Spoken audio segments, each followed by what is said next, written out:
Okay, what's up, members of the Psych? This is Steven and Ben from Phantology, back with our spoiler-filled review of the Dragon Republic. We just recorded our non-spoiler takes, and now we're talking spoilers through the book. So in the non-spoiler review, I said I gave the book an 8 out of 10. Ben was more like a 7.5. With the 6.5 for enjoyment, we kind of talked about the grimdark nature of the book and talked about where it landed on the Time Top 100 and about the speculative fantasy fiction element of it. So now let's talk about the plot elements and the characters. So let's go into Rin. Rin, our main character, not Vin, easily confused with another slight of stature female protag from Mistborn. So with Rin, I thought one of the more interesting things was her journey from beginning to end, where at the beginning, she doesn't really care about anything other than getting revenge on the Empress. And by the end, she's like, I'm going to now lead this Southern rebellion. And this is obviously what's going to happen in the third book. But her journey here as a leader and her personal identity and her personal strength really, because she was throughout the book relying on other people to make the decisions for her. I thought that transformation was really what defined her and made her character interesting. Yeah, I could agree with that. She goes from not being able to lead a group of the like 5 or 6 person psych to being able Mm-hmm. to lead like a nation. And I think that a lot of that does have to do with um, with being addicted to drugs at the beginning of the book. You know Yeah, what I she's mean? addicted to opium the whole time. I Right. mean, she breaks the addiction, but it's still a thing, yeah. Yeah. So I would say the thing that defined her character at the start of the book and really kind of made the book an uphill climb in terms of enjoyment for me was when she burned, almost killed her fellow member of the psych. You might have to help me with the name here. Um, At the very beginning, at the very beginning, it's like like first Unesian, chapter. something like that. Yeah. Yeah, and so The it kind fox of dude who takes yeah, off. yeah, it gave you it really set the tone of the book. It kind of right off the bat gave you almost a strong dislike of Ren because she kind of did this thing and then kind of cared about it, but was able to let it go pretty quickly and was upset that they had left. You know, who wouldn't leave after that? So yeah, that's kind of the thing that defined her at the very onset for me. And then throughout, there's another kind of good point where when she joins up with Viceroy, the dragon warlord guy, Neja's father, when she joins up with him, she's like, this is a great arrangement because this guy can make the decisions and point me in a direction, and I can go Yeah, fight because I love fighting and I'm pretty good at killing people. And this is kind of my thing. And then I don't have to make the decisions. Someone else, it can all be on someone else. And I'll be able to do what I want. I don't care what's really happening. I'll just be the weapon. yeah, that's a good point. And it really was interesting, like how much of an almost radicalized devotion she had to Viceroy for a long time. And I'm not sure why that was. I'm not sure if it was even earned. Maybe because he helped her break her addiction, but I I don't mean, she kind know. of sees him as a father figure a little bit. And I think it just kind of goes back to this thing where she was kind of a weak character. Like she didn't have all that much personal resolve. And she was more just like, I'm going to go kill the Empress. Great. That's all I really want to do. I don't care. I don't want to care about anything else because she's too afraid of making mistakes and doesn't want to have this guilt because she has this huge guilt from destroying Mugen, Right. right? However you say the Mugen, I guess. Anyway, at the end of the first book, right? And she's like, I definitely don't want to do that again. So someone else can decide. Yeah. So yeah, it was just, I guess it was interesting that she was able to so wholeheartedly give herself over to that. But by the end, again, we kind of see her questioning that loyalty. Um, so yeah, I think that a little bit of it was hard for me because I didn't remember everything that happened to her from the Poppy War. It had been a while. And so, like her strong aversion to even having like simple tests done on her in the middle of Mm-hmm. the book. I mean, that's understandable, but it didn't really have the visceral feeling that I think it was going for. Yeah, it goes back to when she was tortured in that lab towards the end of the Poppy War.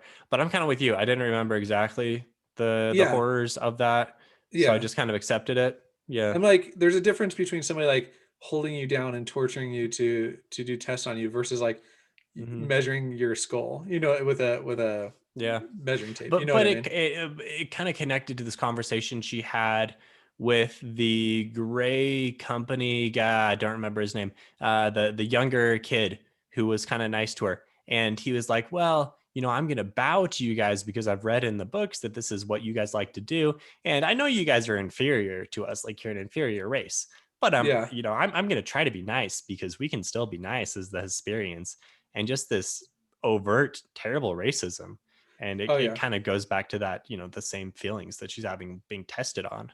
Yeah, for sure. That's a very good point, and I think that overt racism, I mean, not even overt, it was, like, pretty just Yeah, maybe in your overt is the wrong face. word. Yeah, Yeah, it was very obvious. in your face. Obvious racism was really well done, and, it for sure, um I'm reading just as a non-fantasy book. I'm reading this book about the early Americas and about how our view of Native Americans was just so radically off Mm. when we were colonizing, and so it really does make you.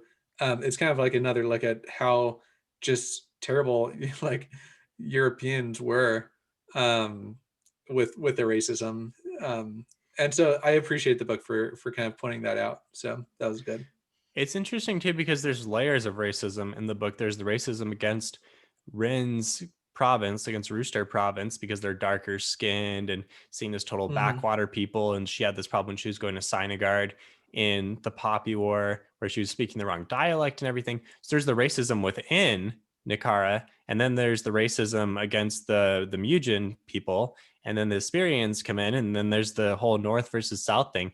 So there's all these different layers, and it's within their own race, and then from, I guess, I don't know if there's a difference between those types of racism, but it's a theme throughout the book for sure.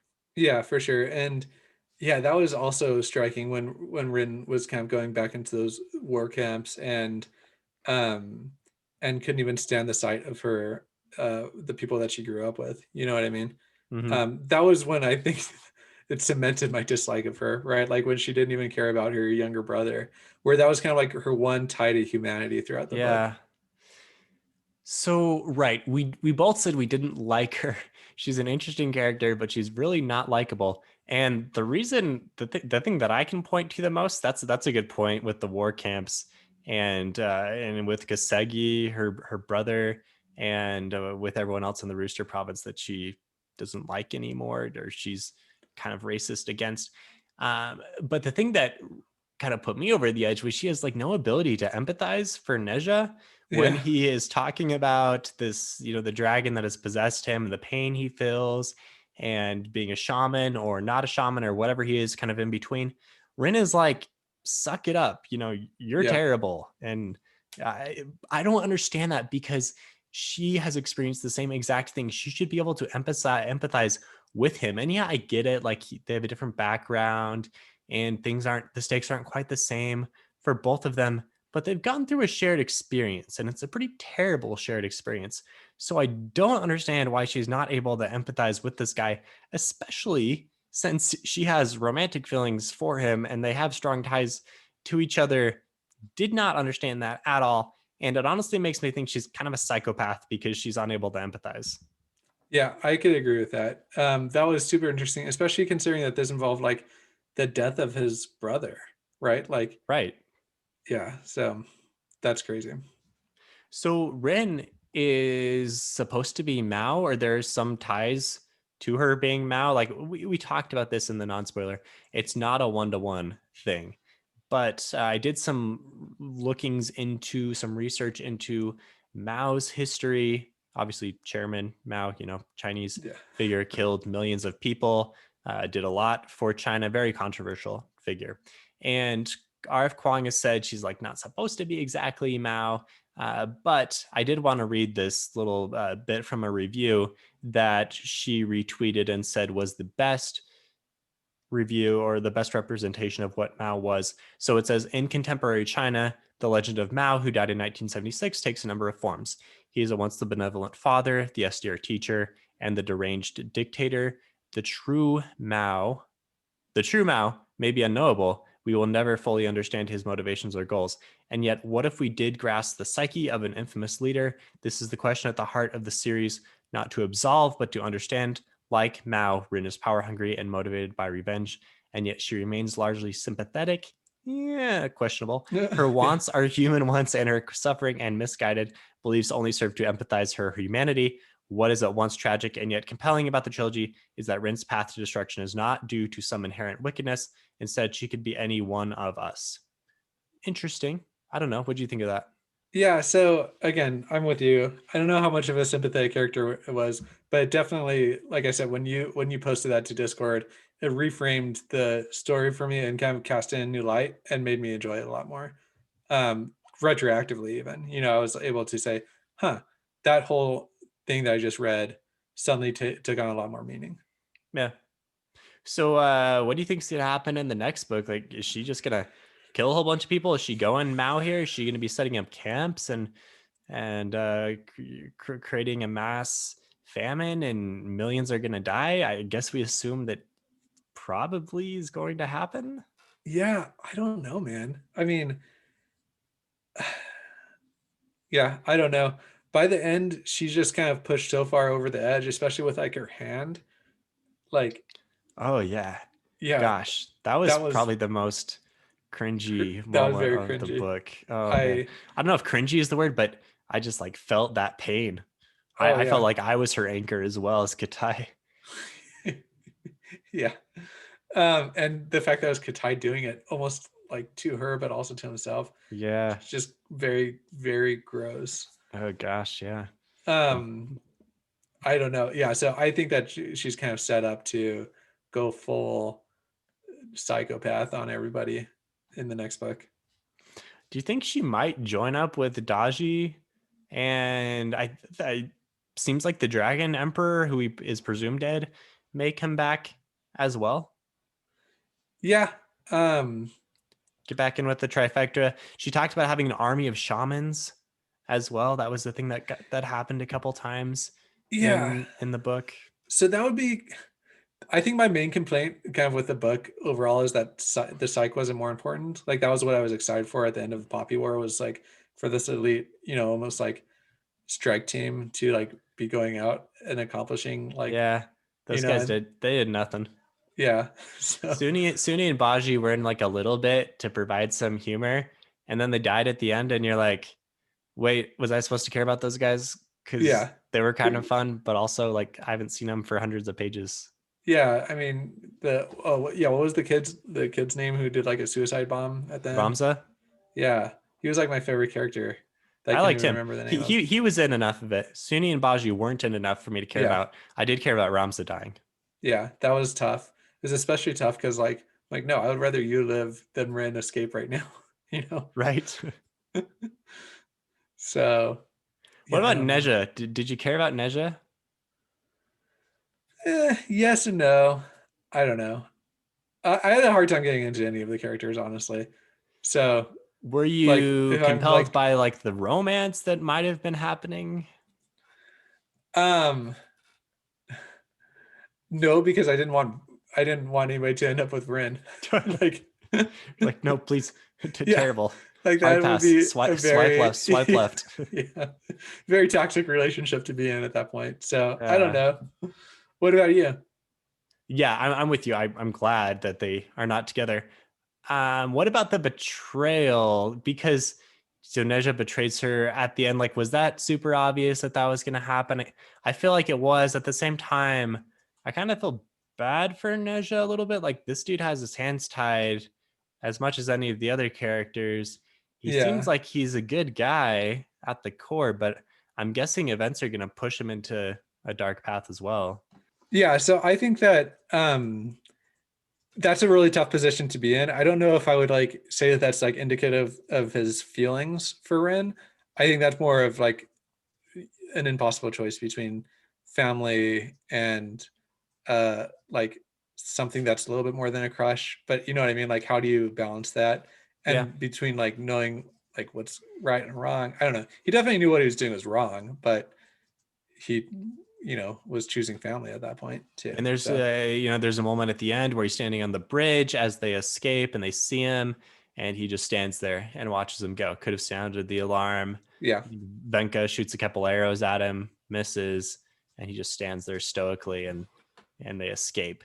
So I'm sure they'll come across each other again. I assume that Viceroy would die or something, and Neja would become the leader. One thing that bugged me was there were like several times, at least 2 or 3 times in their relationship where they blew up at each other. And the narrative said something like, oh, Rin knew that they could never come back from this again. Their yeah, relationship would never be repaired. and then And they then come it back. happens again. And they're, Yeah, buddies again, and they have romantic feelings and they're drinking together. And then Rin knew that it could never be repaired. It's like, okay, I don't believe it anymore. I think at yeah, some point in the third book, it's going to happen again. They're going to come together again somehow. And it's going to be like this choice that could be made. They could be happy or they could go to war. And I'm guessing they're going to go to war and kill everyone. yeah. I could see that. I mean, at some level, that's like real life toxic relationships, though. You know what I mean? Like Yeah. if you're like involved with a like an abusive person or whatever, there's a reason why you stay with them, even though you might have those Yeah. thoughts. Yeah. Yeah. So I wasn't Yeah. too bothered by that, but like it was as a reader, you're like, just stop trying then. Like if the only interaction I'm reading between you two is like this visceral hatred of each other, then like I don't want to read about that. You know what I mean?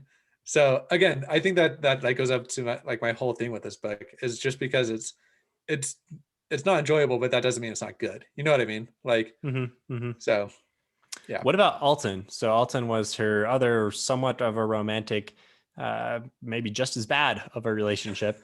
Died in the Poppy War at the end, right? Rin feels terrible about this. Alton was like the epitome of everything she thought she was trying to be as a shaman. And then the layers are stripped away throughout this book, and you're like, wait, Alton was a pretty crappy leader who only cared about himself and was addicted to opium and was making terrible choices. So Rin, why do you want to be him and why do you love him? And by the end, she was able to basically kill him, her mind version of him, and move on past that. So while I thought that narrative was pretty good, like that journey, I feel like maybe it got a little tired by the end. I wasn't really, I didn't care all that much. I cared more about the war that was ongoing. Yeah, I could see that. I think like the two things that kind of epitomized the relationship for me was the trident and her kind of like trying to use that as a Oh yeah, yeah, weapon, yeah. Uh-huh. and then like at the end melting it down. And then like so that was a I'm gonna contrast that. I really like that theme. It kind of reminded me of like a Perrin from Wheel of Time. I what I didn't enjoy as much was the like handprint that was like seared on her chest from mine version of him. Yeah, what was that? Kind of weird. I didn't really understand what was going on. And then that was something that like Ninja would like always kind of point to and kind of be like, that's weird. I don't know. So think that's kind of like one part of that was done really well. The other one wasn't done as well for me. So The whole thing with the handprint and with them meeting up with the Ketriids, the Hinterlander group, and doing the seal breaking, I don't know if I was quite as into that just because it was slower and we just had this huge war thing. Like I get we need a difference of pacing, so made the pacing was still good, but I don't always yeah. love this trope of like let's bring in the kind of strange out there like backwater tribe in who has this mystical power of into the spiritual plane, and they're going to explain stuff and provide this additional context that the people that we understand that we're with most of the time don't understand. I don't always love that trope. Yeah. Yeah, it's just like it's done all the time. I'm kind of tired of it, and it's just Sure. always kind of a little strange for me. Yeah, I agree with that. Yeah, and plus because you always kind of feel like an outsider when you're in those situations. You know what I mean? And you kind of feel like you're constantly playing catch up. So I strongly agree with that. Katai. So Katai was another character that I really cared about, and going back to this the Ketriad group, he becomes the anchor for her magic. I thought that was pretty cool. Obviously, Yeah. that had to be provided by this group. So I like the things they were doing. I just thought it was a little the trope is maybe not my favorite. Anyway, I thought Katai was maybe my favorite character. I'm actually going to go on record and say he was my favorite character. Yeah, I could actually agree with that. I think that Katai was the most relatable maybe to us, and he kind of has to be convinced that Mm-hmm. like drug along Rin's path. Although he does show a few cracks throughout it that were very believable. So I think he was the most sympathetic for me, at least. Is it just because he's a nerd and we're nerds? I think I mean, that might strong work. likelihood. Yeah. Dude, I love the flying suit that he built. That was probably the highlight of the whole book for me. Yeah, man. When Rin is like soaring above the battle, and you're like, "Wow, this is awesome." This is pretty. I mean, this is like a Brandon Sanderson type thing where we introduce the magic, and now we add this other cool way to use the magic, and it's awesome. That was the highlight of Yeah, the book, I think. yeah, for sure.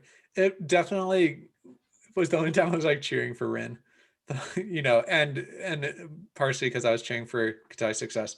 Like I think my favorite scene of the book was like when they're like having that kind of war council and being like, "Oh, this is hopeless," and then Rin's like, "Well, I can fly now, so what are we gonna do Uh with huh. that?" Uh And huh. everybody's like, "What? You can fly?" So It's like, okay, maybe this information could have been imparted sooner, but yeah, very dramatic. And her flying around and torching all the ships was pretty fun for a little for as long as it lasted. Of course, like everything, it broke apart and crippled her pretty bad by the end. yeah, That yeah, was for sure. another kind of painful part that I felt, like in my back when that rod was jammed into her. That was tough. Yeah, that was ruthless.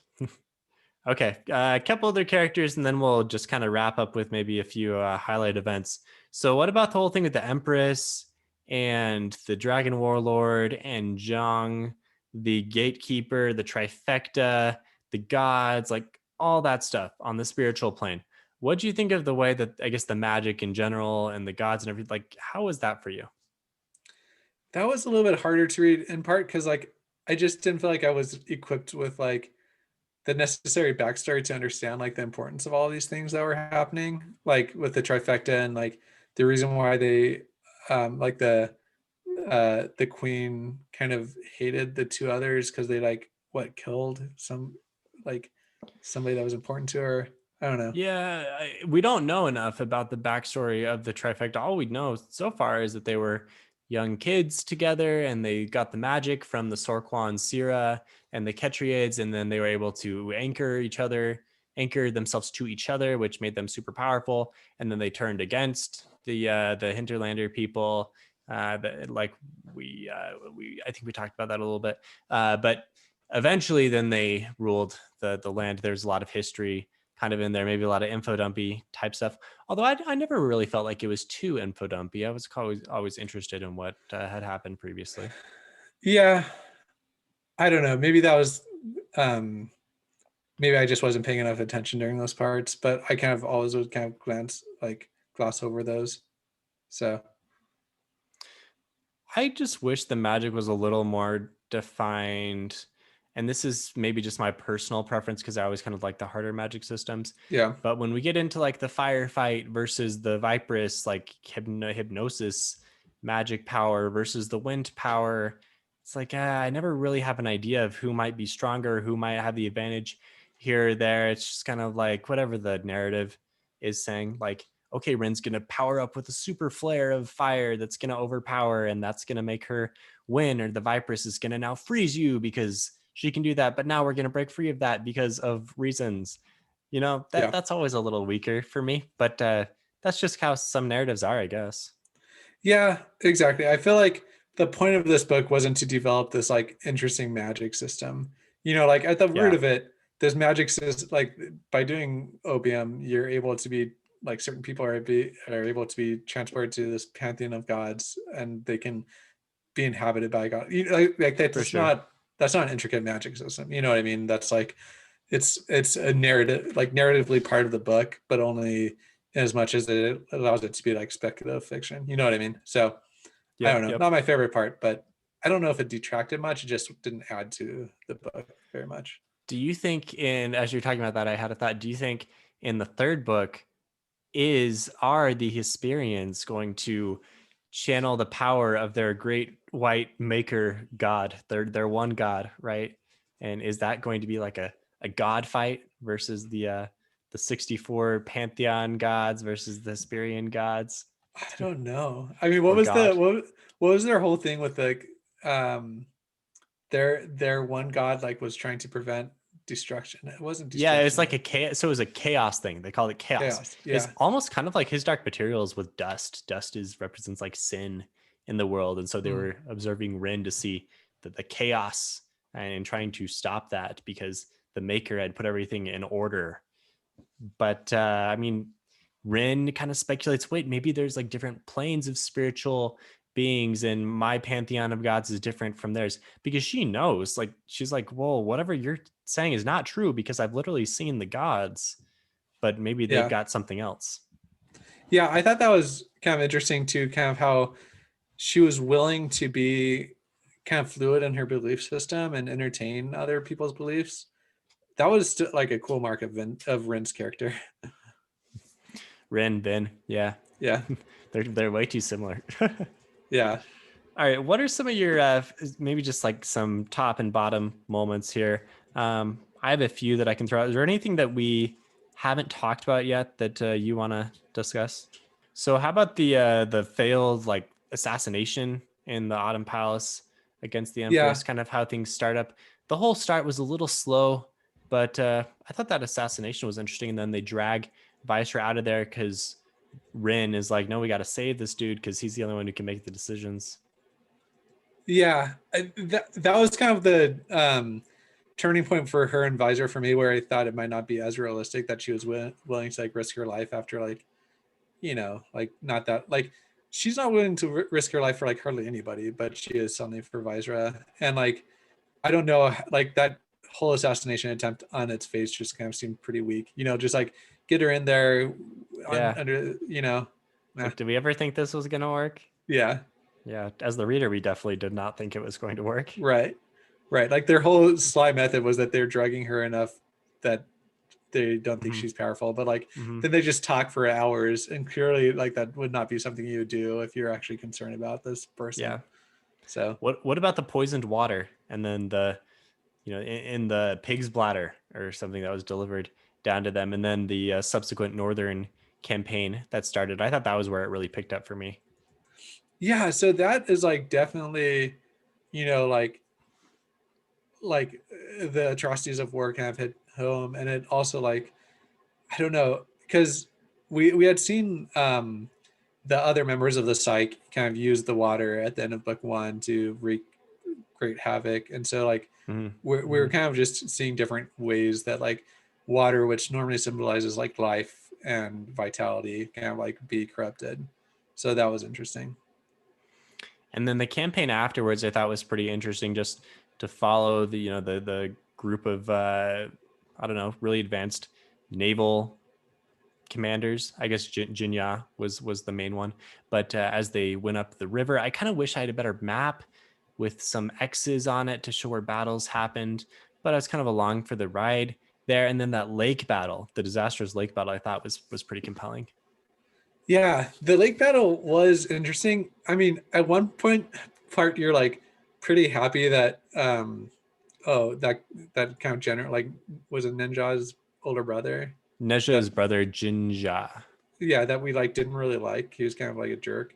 Mm-hmm. Like it was kind of cool to see him get his comeuppance, but at the same time you're like, I don't know. Like When you say comeuppance, do you mean loss in the battle or baked into muffins later on? okay, that was gross. Yeah. That was like one of those things that I'm like, you did not need to do that. Yeah, But that was like Game of Thrones stuff. yeah. So the other thing that part kind of okay. So it was at that part I remember thinking that this plotting of this book is kind of weak, where it would just kind of take you to where like when they showed up after that part, her and oh what's his name Katai? Katai just kind of showed up where they magically needed to be in order to progress the plot, and so Mm. I don't Yeah, know that yeah. that The was where it kind Ketriads of just come in to like, hey, here we are. Like, what? yeah it was kind of that was kind of like Mm-hmm. where I started questioning I guess Chagan things. might have like summoned them because they had this mental connection. I don't know. Yeah, so I don't know. That was maybe a low point in terms of plotting for me. All right. Are we looking forward to the third book? Are you going to read The Burning I God? mean, yeah, I'll for sure read it. I don't know how much I'm looking forward to reading it. Again, because the first two books were hard to read. Bit of a But dread.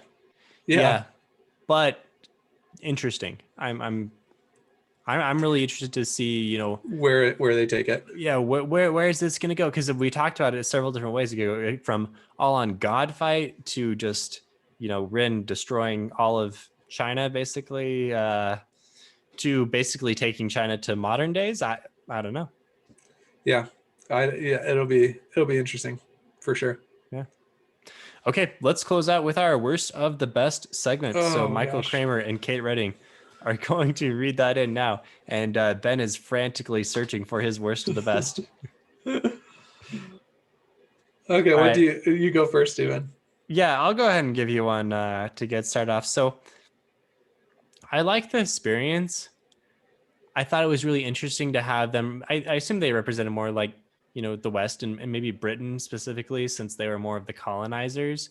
And it kind of talked about how they had maybe just like come off of World War II almost, where they had this big warring period and they came out on top. So I like them, and I thought they were compelling, but I never really saw the same menace in them that we were supposed to from the narrative, because yes, they had guns and they supposedly had a lot of ships and stuff, but we didn't really see that until the very end. But the whole time we were like, oh crap, like the Spirians are going to do bad stuff. But I don't know if I'm really convinced of that, because, Rin can turn into a flying avatar of fiery death. And so are the Spirians really all that terrible? I mean, yes, I'm sure they're enemies, but I don't know if I'm convinced Yeah. yet that they are the level of enemy that the text wants you to believe. So while I really like the idea, I don't know if I was completely 100% sold on it. I was maybe more like 70% sold on it. And I was just like, okay, the narrative wants me to think this, therefore I am. But I wasn't quite as concerned. Yeah, especially because like the queen, like who is like a member of the Trifecta, who is like supposedly like the most dangerous person in the world and could like Mm-hmm. control you with her mind. She was willing to like make deals with the Hyperions because Or Hesperians. their experience. Hyperion, another fantasy book Uh-huh. series. That you would question and be like, she's giving up so much of her autonomy Uh-huh. to the. Yeah, I agree with that. That is a good worst of the best. You are still searching for one. No, I had one, and then I started agreeing with your point. Um, I think the worst of the best was um, the connection that was formed, like the anchor that was formed with Katai. It was the best because I feel like it was a needed connection that she had with like a character that she wasn't like constantly feuding with, even though they did have their differences. Um, I think it was the worst because it um the like she gave them an out, like so she says that they're supposed to, like if one of them dies, then like the other person will want to kill themselves or like want to die as well, and like that's how strong the bond is. But like almost in the same breath she said, but you don't have to, like, you know what I mean, like, so I feel like it kind of cheapened the connection that they have by kind of giving them I could a see way that. out of that connection. Especially when right after that, Chagon and Quara, who had this connection since they were children, like since they were 10 Right. days old, Yeah. she dies, and Yeah. then they break it right away. It's like, okay, if there's one connection that we'd expect both people to die Right. because they couldn't stand for it, it'd be this one. Yet here they Yeah. are Yet here breaking they it. are. Yeah. So Yeah. it was kind of like the import was kind of cheapened for me a little bit. So I don't know. That Did was you the feel worst of the worst. attacked? Did you feel attacked as a twin As a yourself? 20, yeah. I'm This like, was this is offensive to you. could be it. Could be it. All right. So that's our review of the Dragon Republic. Controversial book, for sure. A lot of things to like, a lot of things to cringe about, some things that maybe could have done better. Overall, pretty good book. I mean, if just on the narrative, just on the basis of the quality of the narrative and the book, solid book. So we're going to read The Burning God, and we'll get that review out soon as well. If you like Phantology books, you can find more at www.phantologybooks.com and support the show at patreon.com/phantology_books. All right, Ben, thank you for going along this journey with me. Yeah. No problem, Steven. Looking forward to burning God. All right, see you later.